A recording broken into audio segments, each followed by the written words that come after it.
ഇന്ന് നമുക്ക് കുറച്ച് അടിപൊളി കാട്ടുമാങ്ങ കിട്ടിയിട്ടുണ്ട്. അപ്പൊ ഇത് വെച്ചിട്ട് എന്ത് തയ്യാറാക്കും? ഞാൻ വെറുതെ കഴിച്ചു നോക്കിയപ്പോൾ നല്ല മധുരം. അപ്പൊ നമുക്ക് കുറച്ച് ഇൻഗ്രീഡിയൻസ് മാത്രം ഉപയോഗിച്ചുകൊണ്ട് നല്ല എളുപ്പത്തിൽ തയ്യാറാക്കാൻ പറ്റുന്ന മാങ്ങാക്കറി തന്നെ ആവട്ടെ എന്ന് കരുതിയേ.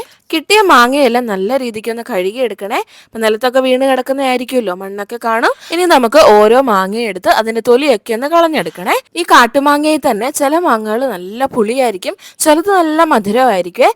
നമുക്ക് കിട്ടിയിരിക്കുന്ന ഈ മാങ്ങ അത്യാവശ്യം നല്ല മധുരവും ഉണ്ട്, അതുപോലെ ചെറിയൊരു പുളിയുണ്ട്. അപ്പൊ കറി വെച്ചാൽ നല്ല രസമായിരിക്കുവേ.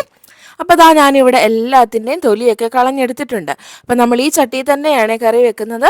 അതുകൊണ്ട് ഇനി നമുക്കിതിലേക്ക് ഒരു 5 പച്ചമുളകും കൂടെ ചേർത്ത് കൊടുക്കാവേ. നമ്മൾ ഇതിലേക്ക് വേറെ ഒന്നും തന്നെ എരിവിനായിട്ട് ചേർത്ത് കൊടുക്കുന്നില്ല, പച്ചമുളക് മാത്രമാണ്. മുളക് പൊടിയൊന്നും നമ്മൾ ഇതിലേക്ക് ചേർത്ത് കൊടുക്കാറില്ല കേട്ടോ. അപ്പോൾ ഇനി നമുക്കിതിലേക്ക് ആവശ്യമുള്ള വെള്ളവും കൂടെ ഒഴിച്ചു കൊടുക്കണം. ഞാൻ ആദ്യം പറഞ്ഞതുപോലെ തന്നെ ലിമിറ്റഡ് ആയിട്ടുള്ള ഐറ്റംസ് മാത്രമാണ് കേട്ടോ നമ്മൾ ഇതിലേക്ക് ഉപയോഗിക്കുന്നത്. നമ്മൾ ആകെപ്പാടെ ഇവിടെ ഉപയോഗിക്കുന്ന ഒരു പൊടി എന്ന് പറഞ്ഞാൽ മഞ്ഞൾപ്പൊടിയാണ്. അപ്പം അല്പം മഞ്ഞൾപ്പൊടിയും ഇതിലേക്കൊന്ന് ചേർത്ത് കൊടുക്കാം. അപ്പൊ ഇനി നമ്മുടെ ടേസ്റ്റിന് ആവശ്യമുള്ള ഉപ്പും കൂടെ ചേർത്ത് കൊടുക്കണേ. ഇപ്പം നമ്മൾ കുറച്ച് ഉപ്പൊക്കെ ചേർത്ത് കൊടുക്കുന്നുണ്ട്, എങ്കിൽ പോലും ചിലപ്പോൾ അരപ്പൊക്കെ ഇട്ടതിന് ശേഷം ഉപ്പ് കുറയാൻ ചാൻസ് ഉണ്ട്. അപ്പം വേണമെങ്കിൽ നമുക്ക് പിന്നെയും ചേർത്ത് കൊടുക്കാവേ. അപ്പം ഞാനിത് സ്റ്റൗവിലേക്ക് മാറ്റിയിട്ടുണ്ട്. ഇനി നമുക്കിതിലേക്ക് ഒരു ഇൻഗ്രീഡിയൻറ്റ് കൂടെ ചേർത്ത് കൊടുക്കണം. അരപ്പ് ചേർക്കുന്നതിന് മുമ്പായിട്ട് നമ്മുടെ ശർക്കരയാണ്. അപ്പോൾ അല്പം ശർക്കരയും കൂടെ ഒന്ന് ചേർത്ത് കൊടുക്കാം.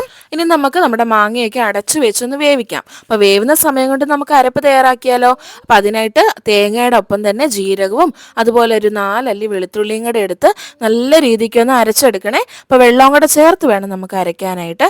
അപ്പോൾ ഇടയ്ക്ക് നമുക്കൊന്ന് മാങ്ങയൊക്കെ വെന്തോന്ന് ചെക്ക് ചെയ്ത് നോക്കണം. മാങ്ങ വെന്ത് കിട്ടാൻ ഒരുപാട് സമയം ഒന്നും വേണ്ട കേട്ടോ, പെട്ടെന്ന് തന്നെ വെന്ത് കിട്ടും. അപ്പോൾ ഈ സമയം കൊണ്ട് ഞാൻ നമ്മുടെ തേങ്ങയുടെ അരപ്പൊക്കെ ഒന്ന് അരച്ചുകൊണ്ട് വന്നിട്ടുണ്ട്. നല്ല ഫൈൻ പേസ്റ്റ് ആയിട്ട് അരച്ചിട്ടുണ്ട്.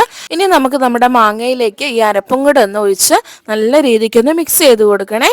അപ്പോൾ ഇത്രയേ ഉള്ളൂ കേട്ടോ, വേറെ പണിയൊന്നും ഇല്ല. ഇനി ബാക്കിയുള്ള ഒരു പരിപാടി എന്ന് പറഞ്ഞാൽ നമ്മുടെ കടുക് താളിച്ചിടലാണ്. നമ്മുടെ അരപ്പിന്റെ ആ ഒരു പച്ചമണം മാറി കിട്ടിയാൽ നമുക്ക് ഇതിലേക്ക് കടുക് വറുത്തിടാം. അപ്പോൾ നമ്മുടെ പച്ചമണമൊക്കെ മാറി വന്നിട്ടുണ്ട്. നമുക്കൊരു ചീൻചട്ടിയിലേക്ക് അല്പം വെളിച്ചെണ്ണ ഒഴിച്ചു കൊടുത്തിട്ടുണ്ട്. അപ്പോൾ ഇതിന് പകരമായിട്ട് നെയ്യ് ഒഴിക്കുവാണെങ്കിൽ നല്ല ടേസ്റ്റ് ആണ്. അപ്പോൾ നെയ്യ് ഉള്ളവരൊക്കെ നെയ്യൊക്കെ ഒഴിച്ച് കടുക് പൊട്ടിക്കുക. അപ്പോൾ നമ്മുടെ വെളിച്ചെണ്ണ ചൂടായി വരുമ്പം അതിലേക്ക് കടുക് ഇട്ട് കൊടുക്കുക. കടുക് പൊട്ടി വരുമ്പോൾ നമുക്ക് നമ്മുടെ കറിവേപ്പിലയും അതുപോലെ 2-3 വറ്റൽമുളകും കൂടെ ഇട്ട് കൊടുക്കാമേ. അപ്പോൾ ഇനി നല്ല രീതിക്ക് ഇതൊന്ന് മുരിഞ്ഞ് വരട്ടെ. അപ്പോൾ അതിനുശേഷം നമുക്ക് നമ്മുടെ കറിയിലേക്ക് ഇതൊന്ന് ചേർത്ത് കൊടുക്കണേ. നമ്മുടെ മാങ്ങയ്ക്ക് അത്യാവശ്യം പുളി ഉള്ളതുകൊണ്ടാണ് കേട്ടോ ഞാൻ തൈര് ചേർക്കാത്തത്. അപ്പോൾ പുളി ഇല്ലാന്നുണ്ടെങ്കിൽ നമുക്ക് തൈര് ഒഴിച്ചിട്ട് കറി തയ്യാറാക്കാമേ. ഇപ്പം ഞാനിവിടെ തൈരൊന്നും ഒഴിച്ചു കൊടുക്കുന്നില്ല. അപ്പോൾ നമ്മുടെ കറിയിലേക്ക് ഇനി നമുക്ക് താളിച്ച് വെച്ച കടുകും കറിവേപ്പിലയും വറ്റൽമുളകും എല്ലാം കൂടെ നമുക്കൊന്ന് ചേർത്ത് കൊടുക്കാം. നമ്മുടെ പഴുത്ത മാങ്ങ കറിയിലേക്ക് കടുക് താളിച്ചൊഴിക്കുമ്പോൾ ഒരു മണം വരുവേ, നല്ല അടിപൊളി മണമാണ് കേട്ടോ. അപ്പോൾ നമ്മുടെ വായിലെല്ലാം വെള്ളം ഊറുകട്ടെ ഈ മണം വരുമ്പം. അപ്പം ഞാൻ കടുക് പൊട്ടിച്ചപ്പോൾ ഒരു കാര്യം വിട്ടുപോയായിരുന്നേ, കുറച്ച് പൊടികളും കൂടെ ഇതിലേക്ക് ചേർത്ത് കൊടുക്കാനുണ്ടായിരുന്നു. അപ്പം അല്പം നെയ്യ് ഒഴിച്ചു കൊടുത്തിട്ടുണ്ട്. ഇനി ഇതിലേക്ക് നമുക്ക് കുറച്ച് ഉലുവാപ്പൊടിയും അതുപോലെ കുറച്ച് കായപ്പൊടിയും കൂടെ ചേർത്ത് കൊടുത്ത് നല്ല രീതിക്കൊന്ന് വാട്ടിയെടുക്കണം. ഇത് ശരിക്കും നമ്മൾ കടുക് പൊട്ടിച്ചില്ലേ, ആ സമയത്താണ് കേട്ടോ ചേർത്ത് കൊടുക്കേണ്ടിയിരുന്നത്. അപ്പോൾ നമ്മൾ കടുകും കറിവേപ്പിലയും വറ്റൽമുളകും ഇട്ടതിന് ശേഷം അല്പം ഉലുവാപ്പൊടിയും അല്പം കായപ്പൊടിയും കൂടെ ചേർത്ത് കൊടുത്ത് പച്ചമണം മാറുന്നിടം വരെ ഇളക്കണം. അതിനുശേഷം നമ്മൾ നമ്മുടെ മാങ്ങാക്കറിയിലേക്ക് ചേർത്ത് കൊടുക്കാം. അങ്ങനെ ഞാനിവിടെ പൊടികളുടെ പച്ചമണം മാറ്റിയെടുത്തിട്ടുണ്ട്.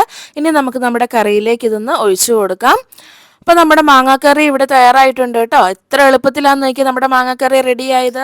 അപ്പോൾ കാട്ടുമാങ്ങയൊക്കെ കിട്ടുന്ന സീസൺ ആണല്ലേ ഇപ്പോൾ. അപ്പോൾ നിങ്ങൾക്ക് ഇത് കിട്ടുവാണെങ്കിൽ ഇങ്ങനെയൊന്ന് തയ്യാറാക്കി നോക്കണേ. ചോറും മാങ്ങാക്കറിയൊക്കെ കൂട്ടി കഴിക്കണം, എന്താ ടേസ്റ്റ് അല്ലേ. അപ്പോൾ ഇതേപോലെ എല്ലാവരും ഒന്ന് വേഗം പോയി തയ്യാറാക്കി നോക്കണേ.